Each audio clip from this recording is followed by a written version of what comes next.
তো hey guys আসসালামু আলাইকুম। সো আজকে কিন্তু আমি আমার সব মাছগুলোর আপডেট দেওয়ার জন্য চলে এসেছি। এখানে আছে আমার এই আরটিবিআর রেড মস্কো, নিচে আছে আমার ফেভারেট আমার কই কার্প এবং কি অস্কার।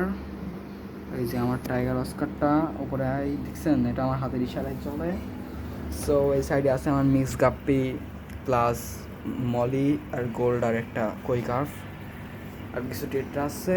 এখানে আছে আমার ফাইটারের বেবি আছে, কিন্তু আমি আমার বেবির আজকে আমার বেবির 8 নম্বর দিন হয়তো বা। সো এখানে ফাইটারের বেবি আছে, এগুলো দেখা যাচ্ছে না, এগুলো আমি সাইডে রাখি, আর কয়েকদিন বড় হইলে এরপরে দেখাবো। এই যে আমার এলিফ্যান্ট ইয়ার, এটার বেবিগুলো কিন্তু ওই জায়গায় আছে। সো এখানে একটা রানিং ব্রিডিংয়ে রয়েছে। সো আপনারা যদি জানতে চান কীভাবে ফাইটার ব্রিডিং করব, আমি ওই টাইপের একটা ভিডিও বানিয়ে দিব না আপনাদেরকে। সো এ হলো আমার ফুল সেট আপ। সো আজকের মতো এখানেই শেষ করলাম, দেখা হচ্ছে পরের নতুন কোনো ভিডিওতে। সকলকে আসসালামু আলাইকুম, ভালো থাকবেন সকলে।